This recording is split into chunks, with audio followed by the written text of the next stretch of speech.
Everyone, welcome to our YouTube channel Uttam Kaksha. तो तुम सारे बच्चों को पता होगा कि सीबीएसई नोटिफिकेशन जारी कर दिया है और हम बहुत पहले ही बोल रहे थे लाइव क्लास में 2-3 महीना पहले से ही कि ऐसा होने वाला है कि इस बार क्लास 10 का एग्जाम 2 बार होने वाला है और वही बात हुआ, अब कंफर्म हो गया। तो आपको पता है कि तुम्हारा जो है 2 बार एग्जाम होगा, 2 फेज में एग्जाम होगा, फेज 1 और फेज 2 में क्लास 10 का, फेज 1 एंड फेज 2 में। ठीक है, 2 फेज में एग्जाम होगा। 2 फेज में एग्जाम होगा यानी पहला फेज लगभग संभावना है कि 17 फरवरी से होगा, यानी कि फेब में संभावना है कि एग्जाम होगा, और दूसरा फेज मई में होगा। यहाँ ऑलरेडी मेंशन है, पहला चरण तुम्हारा फेब में होने का संभावना है और दूसरा मई में होने का संभावना है। ठीक है, और ध्यान में रखना है।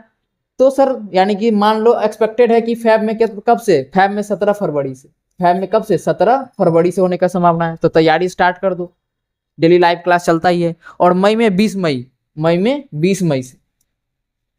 तो सर क्या दोनों फेज एग्जाम देना कंपलसरी है क्या सर, या दोनों में पास होना जरूरी है सर? बहुत सारा डाउट आ रहा है, ढेर सारा बच्चा का मैसेज आ रहा है सर हमको, सर बहुत सारा कंफ्यूजन हो रहा है सर, प्लीज बताइए, प्लीज बताइए।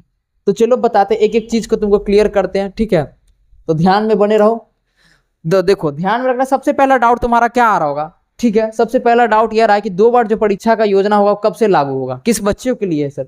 तो जो 2025 से 26 सेशन में, यानी 26 वाला बच्चा, जो 26 वाला बच्चा उसके लिए वैलिड है, और जो अगला जाएगा वो 26 से 27 सेशन में हो जाएगा। अगला वाला जो होगा 26 से 27 वाला सेशन में घुस जाएगा।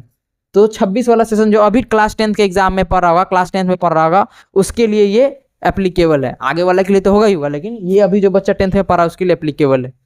ठीक है, 2 बार होगा। यह व्यवस्था किस नीति पर आधारित है? तो तुम लोग जानता था हमारा NEP 20 था जो बना हुआ था, ये पहले ही लागू होने वाला था लेकिन थोड़ा लेट लागू हुआ। NEP के तहत जो राष्ट्रीय शिक्षा नीति था 2020 अनुशंसा के अनुरूप ये लागू हुआ है। ठीक है, इसका उद्देश्य क्या था? उद्देश्य यही था कि कोई बच्चा मान के चलो पहला एग्जाम में मानो 78 ही नंबर ले आया मैथ्स में, अब उसको लगता है कि हम तबीयत खराब हो गया, कुछ एक्सीडेंट हो गया, कुछ भी एक्सटर्नल फैक्टर हो गया होगा, फैमिली प्रॉब्लम हो गया, लेकिन अब उसका है कि हम मेरे फैमिली कंडीशन ठीक रहता, हाँ अगर हमारा हेल्थ सही रहता तो हम अच्छा मार्क्स ले पाते। तो उसके लिए फेज 2 दिया गया कि अगर बच्चा मेहनत करता है और मैथ्स के लिए फेज 2 वाला एग्जाम देता है तो उसका अगर मान के चलो मार्क्स आ गया 88, तो उसके लिए कितना बेनिफिट हो गया, स्ट्रेस कम हो गया। तो केवल और केवल बच्चों का स्ट्रेस दूर करने के लिए हमारा सरकार ने, ऐसा शिक्षा मंत्री ने कोशिश किया। बहुत अच्छा पहलू, इसको सराहनीय पहलू है, ताकि बच्चा का स्ट्रेस कम होगा। मान के चलो कोई बच्चा कमजोर होगा, बैक बेंचर, फेल हो गया होगा, तो उसका दूसरा फेज में पास होने का संभावना है, दूसरा फेज में पास हो जाएगा। ठीक है, आगे क्या बात किया जा रहा है, इसका उद्देश्य क्या है सर? ठीक है, तनाव कम करना, छात्रों को सुधार का अवसर देना, वही है। तीसरा है कि क्या दोनों देना अनिवार्य है? तो देखो दोनों देना अनिवार्य है। पहला तो कंपलसरी है, पहला तुमको हर हाल में देना है। ये फेज 1 जो है, फेज 1 एग्जाम तुमको हर हाल में देना, जो फेब में होगा फेज 1, ये तुमको देना हर हाल में जरूरी है, ध्यान में रख लेना। तो ध्यान में रखना, पहली परीक्षा में शामिल होना सभी छात्रों के लिए अनिवार्य है, दूसरा विकल्प है। यानी फेज 1 कंपलसरी है, पहला फेज जो है ये कंपलसरी है। ठीक है, कंपलसरी, और दूसरा तुम्हारा ऑप्शनल है। दूसरा में अगर कोई बच्चा चाहेगा, रजिस्ट्रेशन वगैरह इसका अलग से होगा तो वो इसमें दे सकता है। किसी को लग रहा होगा मार्क्स अपना इंप्रूव कर सकते हैं, उसको पता होगा कि कम मार्क्स मेरा आ रहा है, तो इसको दे सकता है। अब सर बात चलता है कि सर क्या परीक्षा में रिजल्ट कौन आएगा? मान चले पहला एग्जाम में हम बहुत अच्छा ले आए, पहला एग्जाम में 78 ले, दूसरा में मान के चले बहुत डाउट होता है, बच्चा का अलग अलग डाउट आता है, दूसरा में फेल हो गया, तब क्या होगा? अरे तो फेल हो गया कोई बात नहीं, तुमको पहला वाला एग्जाम वाला मार्क्स वैलिड होगा, पहला वाला।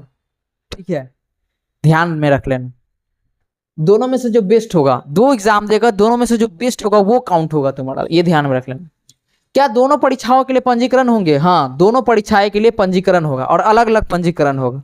हो सकता है कोई बच्चा दूसरा ऑप्शनल वाला दे ही नहीं, फेज 2 दे ही नहीं, जो मई में होगा।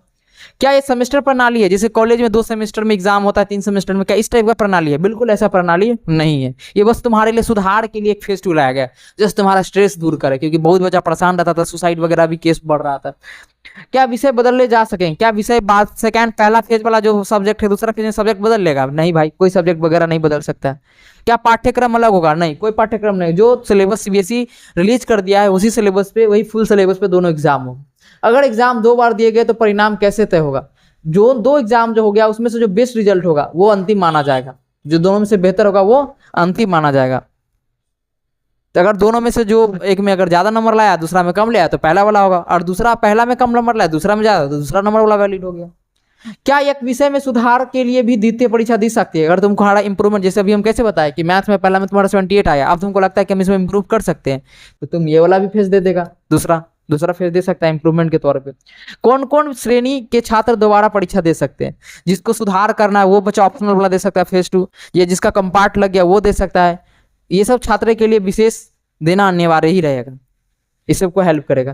क्या प्रैक्टिकल एग्जाम 2 बार होगा? बहुत बच्चा को लग रहा है सर 2 बार एग्जाम हो रहा है, तो बहुत बच्चों को कम मैसेज है सर प्रैक्टिकल एग्जाम 2 बार होगा। नहीं भाई, प्रैक्टिकल एग्जाम एक ही बार होगा, ठीक है। प्रैक्टिकल वगैरह सब एक ही बार होगा, वाइवा वगैरह सब एक ही बार होगा, जो दिसंबर से जनवरी में ही हो जाएगा तुम्हारा, ठीक है। तो ये सब डाउट्स आ रहा था, 2 बार जो परीक्षा से तुम्हारा तनाव कम होने के लिए तुम्हारे लिए फायदा किया गया है। तो तुम्हारा उम्मीद है कि सारा डाउट्स क्लियर हो गया होगा। अगर और भी कोई डाउट्स है तो तुम कमेंट्स में लिख दो, तुम्हारा एक एक डाउट क्लियर किया जाएगा, ठीक है। तो क्लास 10 का डेली क्लास चलता है, क्लास 9 का भी चलता है, डेली क्लास में आओ और ये वीडियो को सारे आदमी तक फैला दो, सारे दोस्तों तक फैला दो, ताकि किसी को कोई डाउट वगैरह हो तो सारा डाउट क्लियर हो जाए। Thank you so much for watching, और चैनल को सब्सक्राइब कर लो।